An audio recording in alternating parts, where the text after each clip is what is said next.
you ever stop and think, how did I become me? It's a huge question, right? And the journey to figuring that out starts way, way before we have any memories of it. So today, we're going to dive into the really fascinating story of how our sense of self develops all the way from infancy through those tricky teenage years. Seriously, take a second. Can you remember the exact moment you realized you were you? It's pretty much impossible, right? And that's because it's not some big dramatic moment. It's not a lightning strike. It's more like a slow sunrise that starts when we're just tiny babies.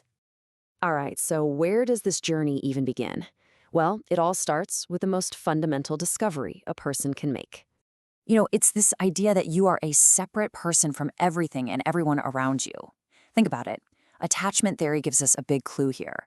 Around 8 months old, babies start getting really upset when a parent leaves the room. That's a huge sign. It means they're starting to get that mom and me are two different people. And that, right there, is the very first flicker of self-awareness. Okay, but how on earth do you actually test for that in a baby who can't even talk yet? This is where things get really clever. Psychologists came up with some pretty ingenious experiments to try and pinpoint that exact moment of self-recognition. They needed a solid test. And the most famous one, the one everyone talks about, is the mirror self-recognition test, or as it's often called, the Rouge test.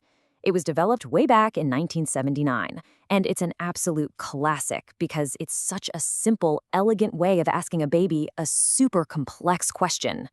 Hey, do you know that person in the mirror is actually you? So here's how it goes down. First, an experimenter very sneakily puts a little dot of red rouge on the kid's face, usually their nose.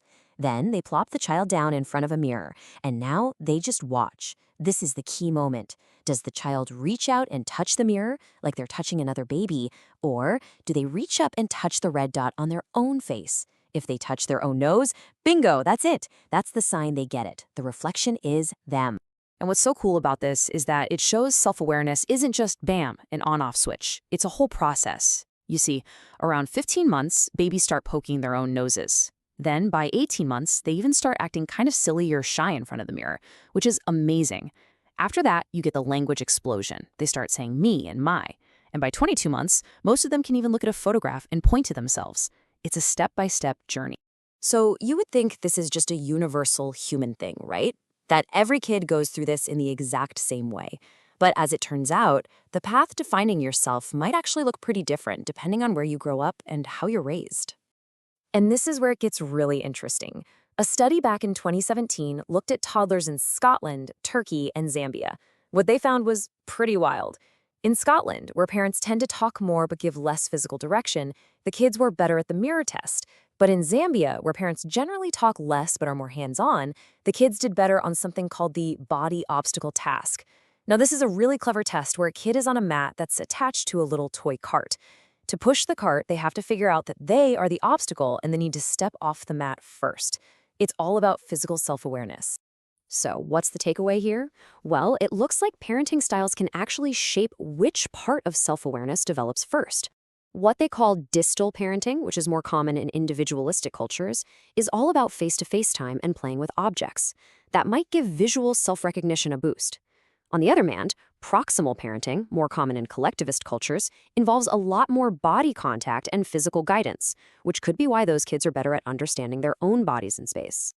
All right, so let's jump forward a few years. We're out of infancy and we're heading to school. And this is when the whole game changes. Our sense of self is no longer just about me. Suddenly, it's all about me compared to everybody else. Yeah, that one probably hits home for a lot of us, doesn't it? That is the sound of social comparison. And once we hit school, it becomes this incredibly powerful force that starts to shape who we think we are. And it's more than just feeling good or bad about a grade. This is a huge leap in how our brains work. We start building this much more complex idea of who we are. We can take specific things like I'm nice to my friends and turn them into bigger ideas like I'm a popular person. We can even start to hold two totally opposite ideas about ourselves in our head at the same time, like feeling both smart in math but dumb in history. And all this comparison leads to this really cool psychological idea, the big fish, little pond effect. The basic idea is that your self-esteem is hugely influenced by your immediate surroundings. I mean, think about it.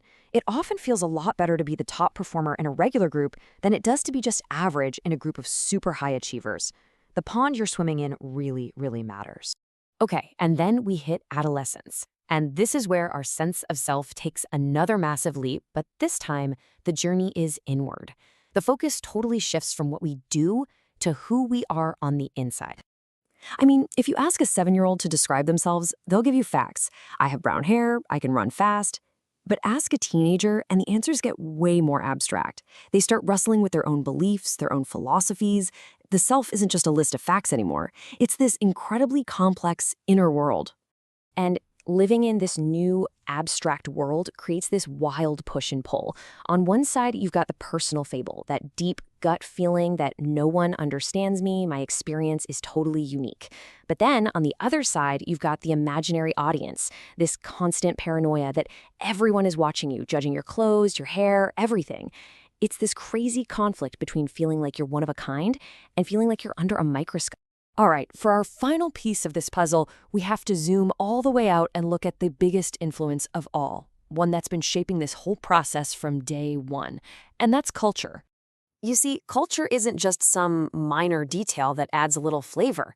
It's more like the operating system that the whole thing runs on. It gives us the blueprint for what a self is even supposed to look like. It basically defines the finish line for this entire journey of development. And very broadly, we can see two different models for this. In a lot of Western cultures, the ideal self is independent. It's all about your own achievements, your personal freedom, and asserting who you are.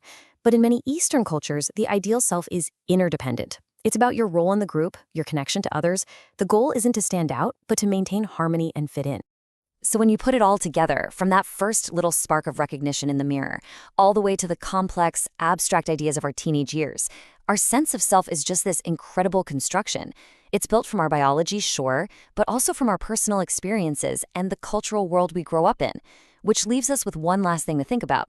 When you really dig deep and think about who you are, is your story more about a singular you or a connected us?